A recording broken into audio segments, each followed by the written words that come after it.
The Butane protocol has officially released their white paper, their brand new website, as well as more information surrounding their upcoming LBE.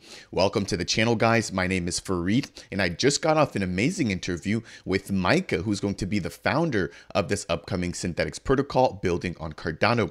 So without any further ado, I'm going to turn you guys over to today's interview. And as always, if you guys enjoy it or find any piece of it to be helpful, make sure to go ahead and hit that like button. If it's your first time stopping by, consider subscribing, and without any further ado, you guys enjoy today's video.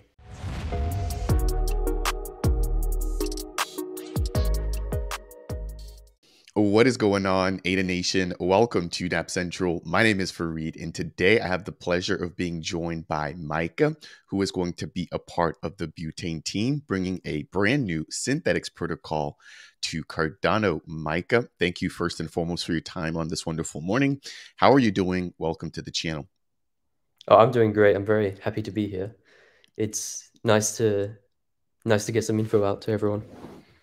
Yeah, I am excited for this chat. You guys have been building in the background for quite a bit of time, and you guys actually just came on the scene not too long ago, but you guys have been making a lot of noise, and there's a lot of anticipation surrounding what Butane is going to be bringing to Cardano. Now, that said, you actually had the opportunity to send me over the white paper for the Butane protocol, which should now be out to the public. And I've already had my first go at it. Now, I have a few questions that I've just kind of put together to the side, which I want to jump into as a part of today's video. So before we jump into all of those questions, do you mind just giving us a brief overview of what Butane is and why it's important to have a synthetics protocol on Cardano? So we want to build a synthetics in a different way than you might have seen before. The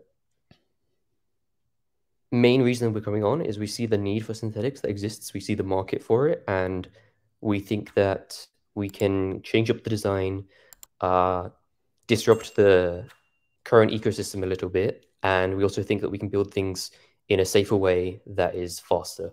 So we're really coming in to compete, and yeah, we're ready to build. Thank you for the brief introduction.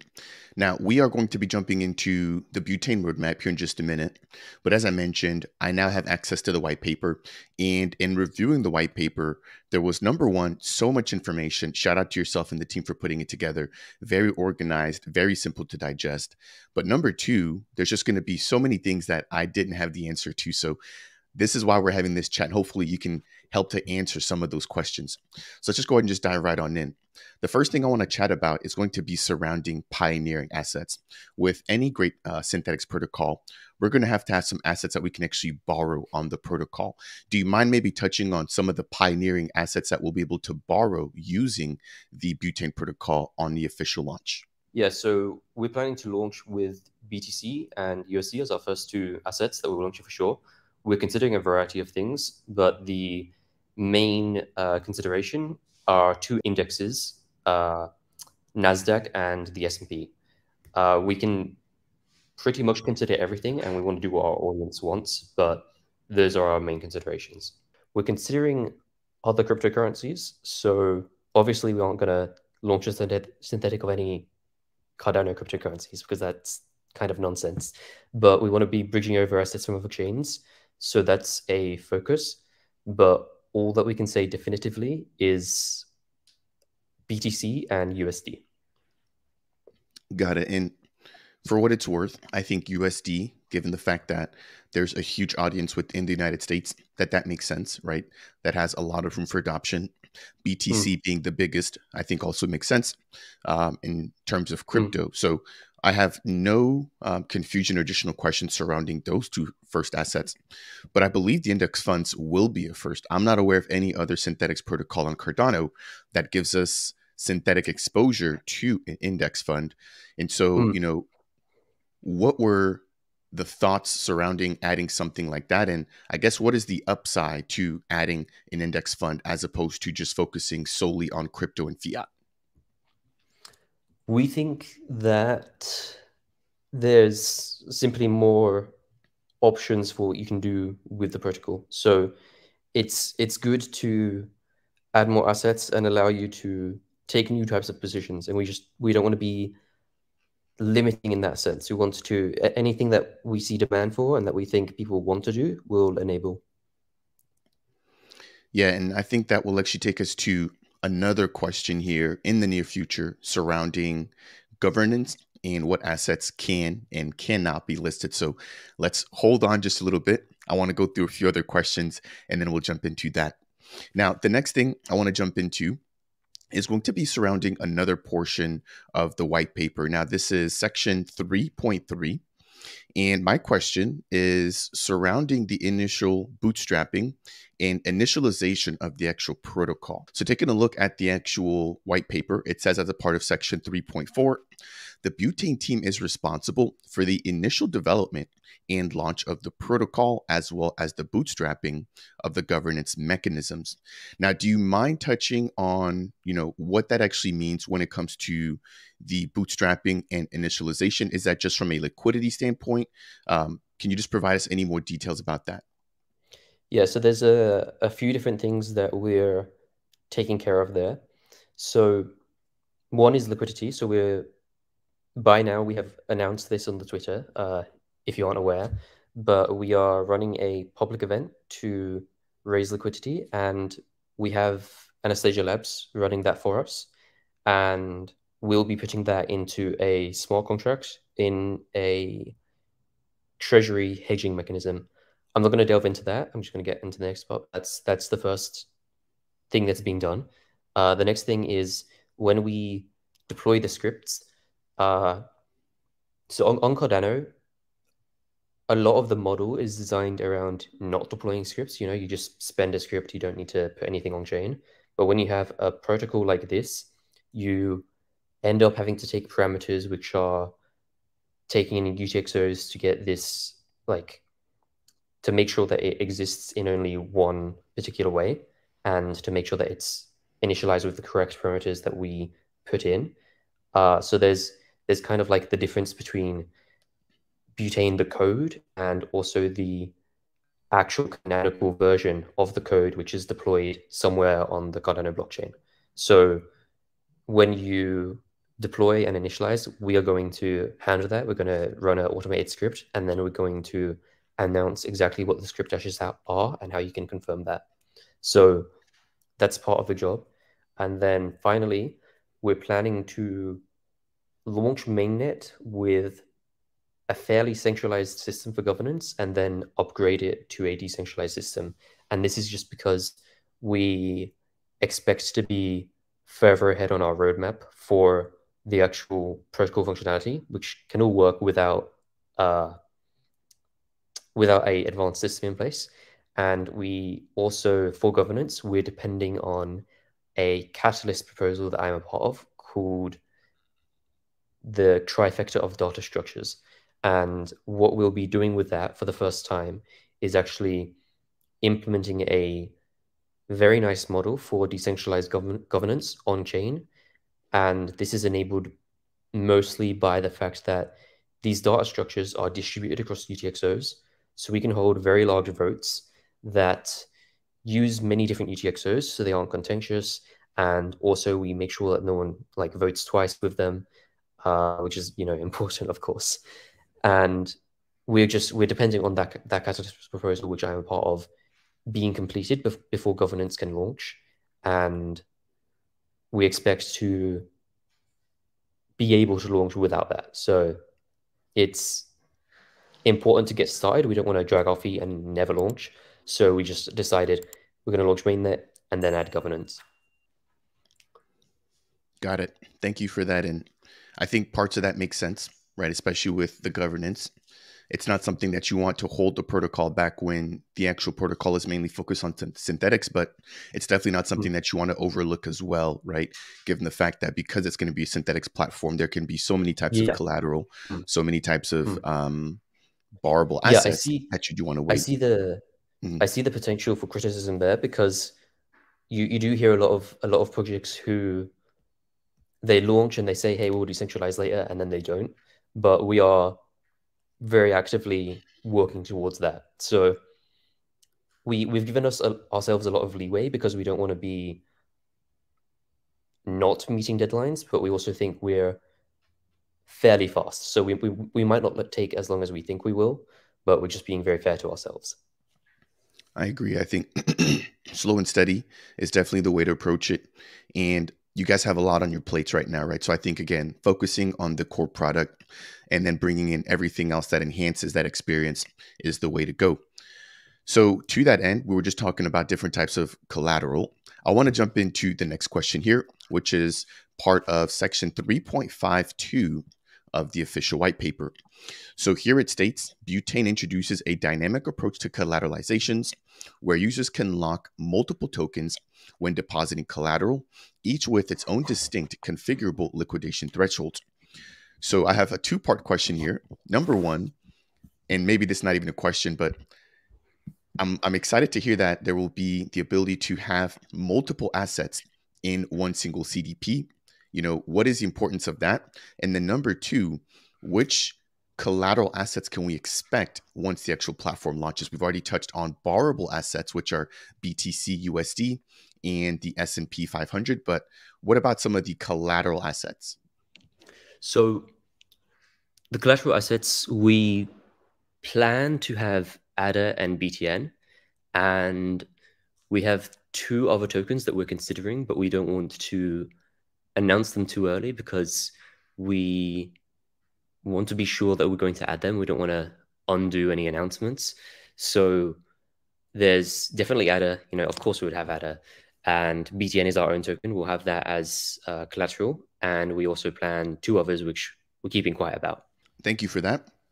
And so ADA and the BTN or Butane governance token. So let's move right along. The next thing I want to jump into is going to be the fees in how the Butane protocol is able to function. So with any great protocol, right, not only does the protocol need to have incentive and benefits for the end users, there also needs to be a way for it to sustain itself. And so do you mind talking about the fees and why certain fees have to be attached to the Butane protocol in order for it to be self-sustaining? Yeah, so we need to be collecting fees as the protocol is utilized more because the hedge needs to be in proportion to the size of the total CDPs out there. So we need to be collecting fees in order to reduce the risk in case there's a catastrophic event that we describe in the white paper. And the hedge helps make sure that it reduces the overall risk of the protocol. So where we take fees exactly is every action on a CDP, closing or adjusting to reduce the size of a CDP or reducing the outstanding value of a CDP, all those things, they have a fee. And our bond market, which is kind of a separate system entirely, that will also have a fee. So when people utilize when you mint a synthetic, you won't pay a fee. But when you close it, or if you partially repay it, you will pay a fee. Thank you for the clarification. And for the viewers who are watching here, this was one of the things that really got me the most excited as I was scrolling through the white paper. There's something else, though, that we're going to be talking about here in just a minute surrounding liquidations, which was also really mind-opening. But if we take a look at the left-hand side there, and feel free to correct me if I make any misstatements here at all, Micah. But what we have, there's going to be a CDP opened up with ADA, right, as a third, BTN as a potential third, and then the LenFi token as a potential third as well. Now, what you just mentioned is that initially on launch, we'll have collateralized depositions for ADA or the BTN token.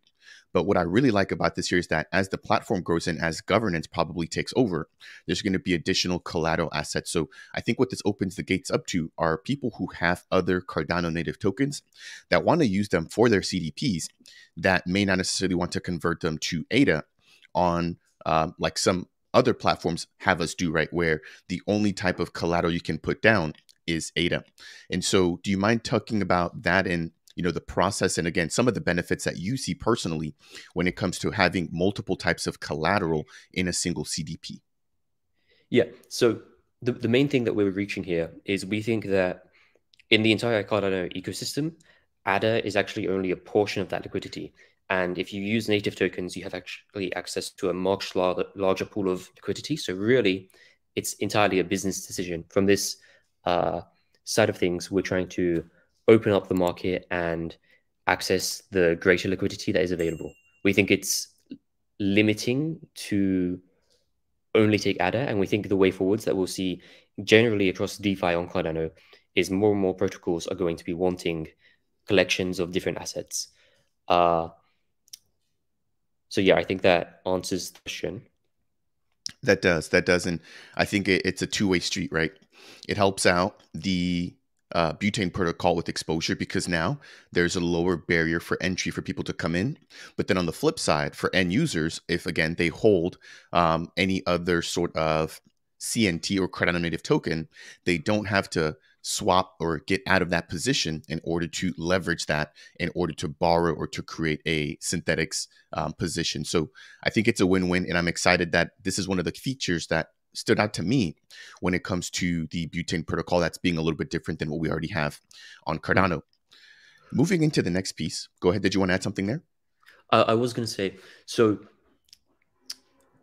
it does also enable a few features that we do want to go more into, but they're covered in the white paper. So like there is a hoist. It's really too much to explain in a video, but there's like, I'll just quickly go. You have multi-collateral that helps you with your risk tolerance. So you're able to pick things that you think are better. It's entirely allowing more flexibility. And another feature that we like is that the bond is able to be deposited into a script, and someone else could potentially be adjusting your collateral position for you. So we think that's a very nice feature. Let's jump into the next topic here. One of the things that stood out to me when reviewing the white paper was the fact that the Butane protocol will allow for a collateralized deposition to be opened up with multiple Cardano native assets in that single position. Do you mind touching on how the weights will work and then how potential liquidations will work based on those weights? Yeah, so a CDP has multiple assets, and we take each asset. It has a weight. We take the value of it, divide that by the weight. We sum up all of those, and that is the borrowing capacity. And all we enforce is that a liquidation is allowed whenever the borrowing capacity divided by the outstanding synthetics is less than 1. So what that means is we're kind of taking the average of each asset's health, and that determines the overall health, if you want to simplify things. Now, what we're talking about right now are going to be liquidations, and that's going to take me straight into my next question. Do you mind simplifying, right, what a atomic liquidation is? So here we have a brief section touching on faster liquidations, which, as we all know in this ecosystem, will be key, right, especially when there is a black swan event or a dramatic downtick in the value of your collateral. So do you mind touching on what the atomic swaps are and how it simplifies the liquidation process? So when you have CDPs, each CDP is its own UTXO. And when you have these individual UTXOs, what we very much design is we want to make sure that no other CDPs, no other UTXOs, I mean, need to be spent in order to liquidate a CDP. So you're always able to execute a liquidation completely atomically, that's what the term means, without any other UTXOs being necessary.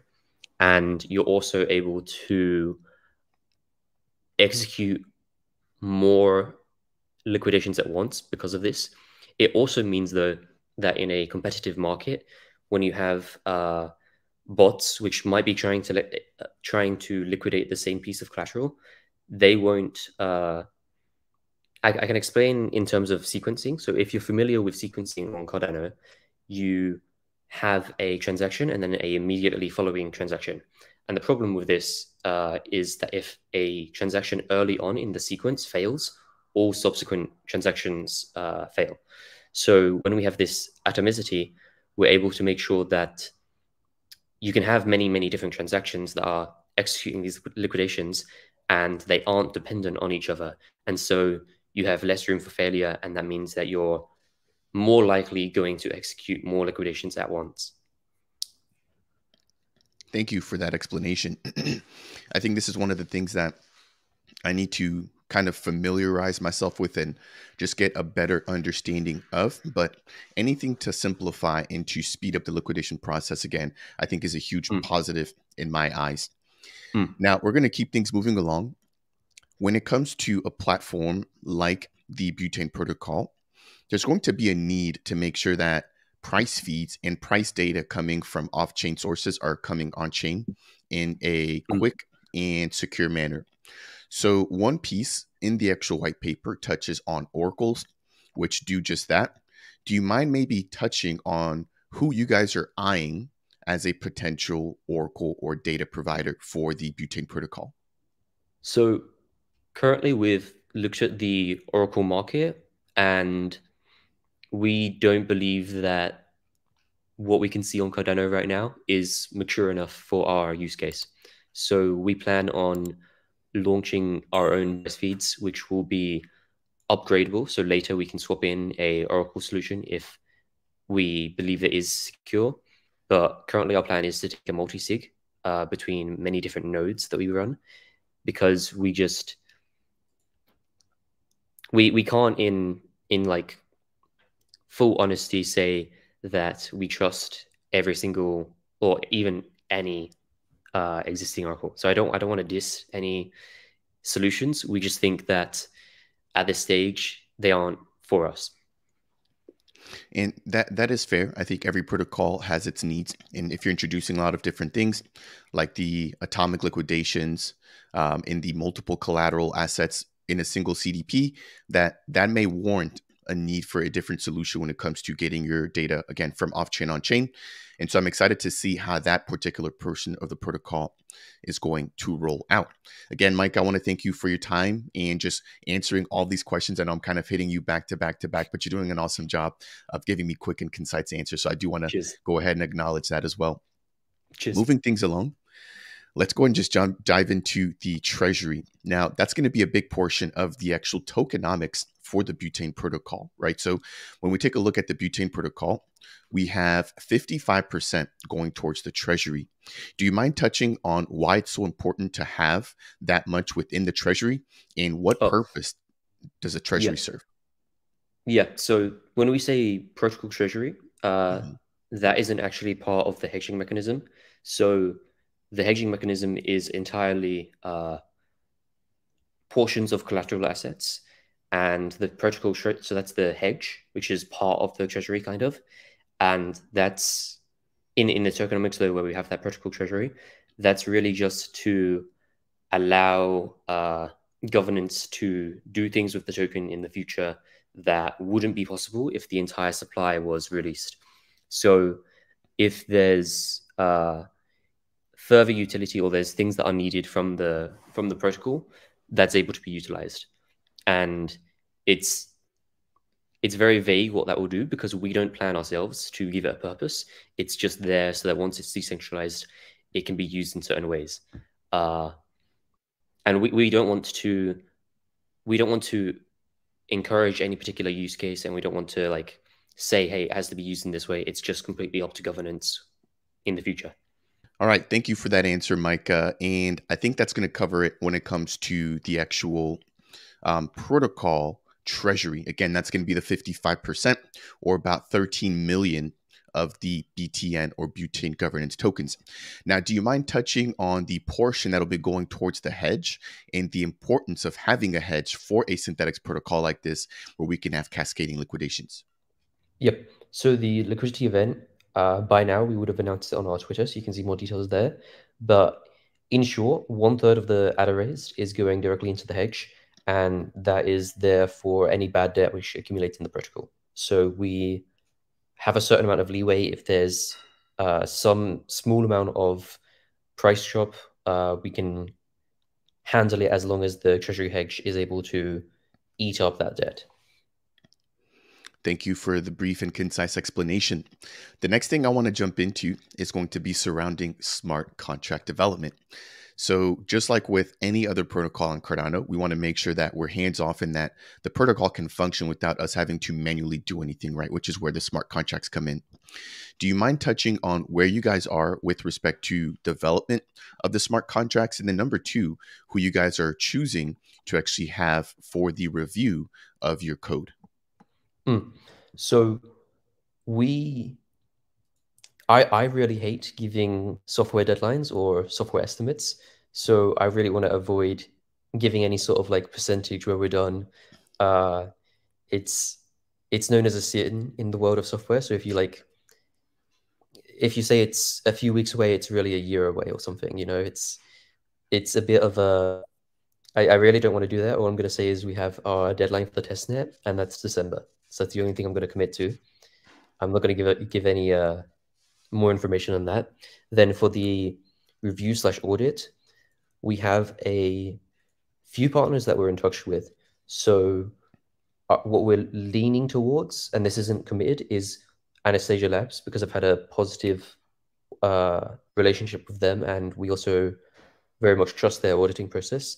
I've seen them do other audits, and I very much trust their capability there, but there's currently no contract in place, so we can't like say that we're committed or that we're definitely going with them, but we do plan to consider them and also consider others, because there's other firms that we know, and we don't want to shut the door until we're sure. Yeah, and I don't think it ever hurts to have multiple auditors. Now, granted, that takes a lot of additional funds, Yeah, right? yeah. No, we do actually. No, I only meant that in the official capacity, because we have two other. So I like to go for solo auditors. I've done a small bit of solo auditing myself, and I'm in contact with two other people that I know that won't be like putting their name on it, but they are happy to have a look at it, and they're completely external to anyone who's writing code. So they're just an extra set of eyes, really. Mm-hmm. Mm-hmm. And that's actually going to take me to the next question. But before I jump into that, I'm happy to hear that you guys are thinking, again, this is not 100% confirmed, about going and utilizing the Anastasia Labs team. If I'm not mistaken, you guys also be collaborating with them. And this has been announced as an official partnership for the Yes. actual liquidity event that we just chatted Yes. about. So it looks like you Yes. guys already have a partnership in the making, and hopefully that Yes. can mature into the code audit Yeah. portion of things as well. I'm very excited for it to flourish. I just don't want to jump ahead of things, you know. That is understood. And the Anastasia Labs team has, at least on my eyes, right? They've been getting a lot more buzz, and there's a lot more people talking about them. I know for quite a bit of time, we had like two or three other auditors in the ecosystem that just kind of seem to be the go-to. But it seems like more and more now, a lot of people talking about Anastasia Labs, which I am actually hoping to have here on the channel for an in-depth interview surrounding everything that they also have to offer for the Cardano community. Now, while we're on the topic of smart contracts, I have to ask, because this, again, a thing that goes with the decentralization in the ethos of Cardano, but will the smart contract and the code behind the Butane protocol be open source? Yes, entirely yes. I I don't believe in not open sourcing a protocol. I think I would never use a protocol if it's not released. So I really wouldn't expect people to use it if it isn't. Uh, to add an asterisk to that, it will be all the source will be available, but it won't necessarily be a open license. So we do want to maintain a business advantage for the protocol. It will be under a BSL license, is what we're going for now. But yes, open source fully. Do you mind touching on what the restrictions of that BSL license provide for the protocol? Uh, Other people for a period of time cannot launch productive, they cannot use it in production.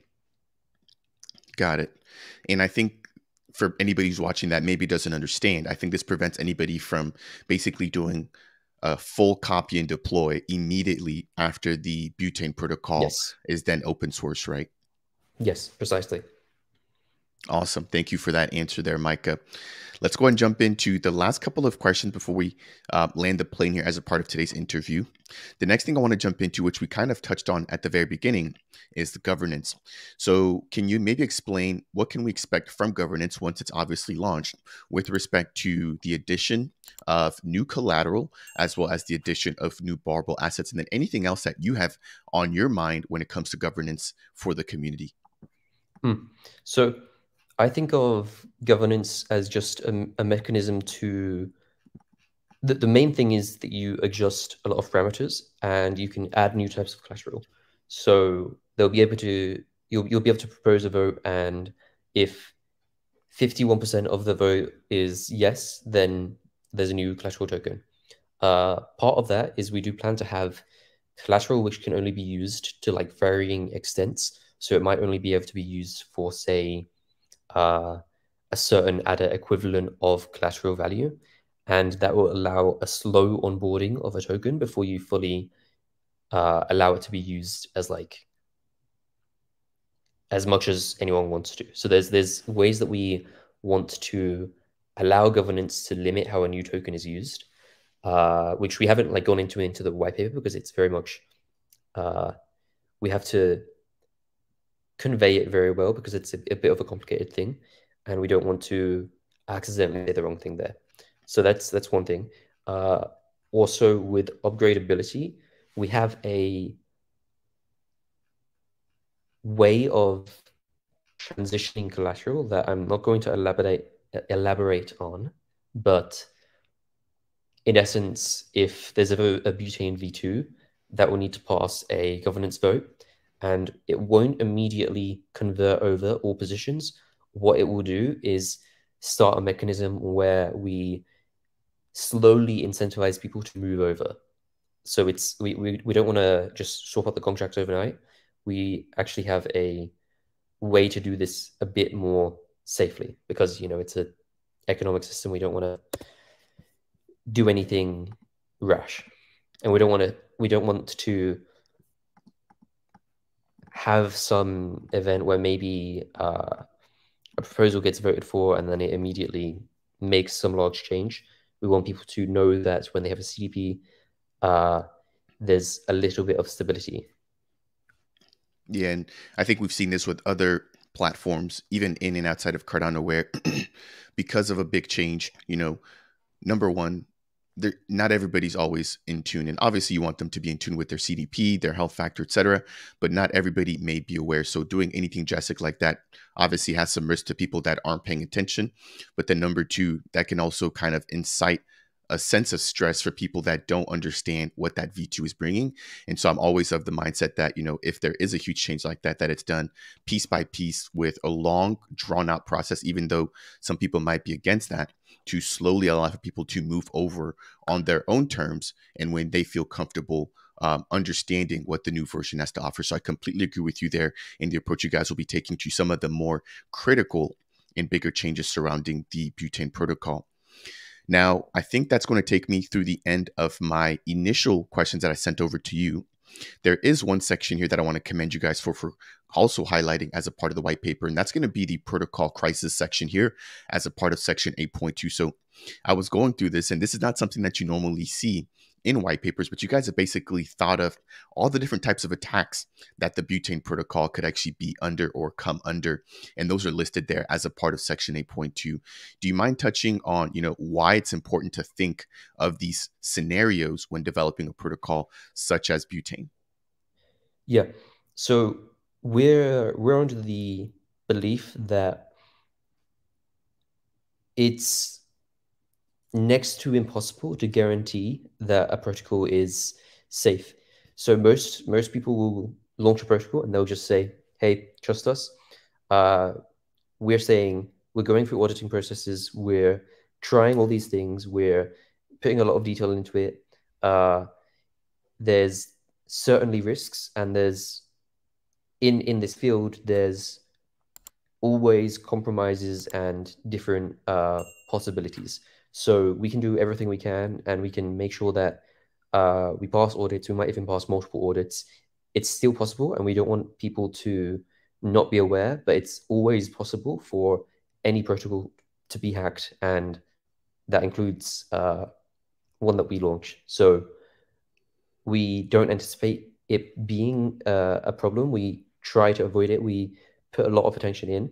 We really take our security safely, but we also don't want to mislead anyone on the possibilities. So we just leave that there. Transparency is key. I always like to say that in this space, we need to know all of the risks and all of the benefits, right? I think most of the times people focus on just the benefits, but understanding the risks as well, I think is just as important, if not even more important than looking at the upside and the benefits. And so the very last thing I want to ask you before we close this out is the fact that I didn't see anything surrounding staking of the BTN token as a part of the white paper. Is that something that is, on your guys' radar? What can we expect with respect to utility for the token outside of governance, which we've already touched on? We're thinking about ideas, but we don't want to commit to them this early. So we understand staking, we see the benefits and the downsides, and it's a possibility, but we're not going to say that we're doing it today. So yes, today we're announcing governance is the main thing. It's the one thing to know about.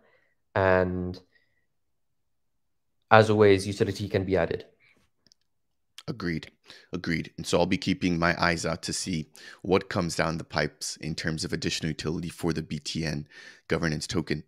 The very last thing I want to ask you, Micah, is there anything that you want to share or maybe bring up that we haven't had the opportunity to surrounding the Butane protocol? Obviously, you guys have been doing a lot of work, and there's probably a lot of different things going on in your mind, but is there anything that you want to highlight that we haven't had the chance to yet? Yep. I think a big question that we get a lot, and this is probably the biggest critique that we've seen of us, is what was the private offering?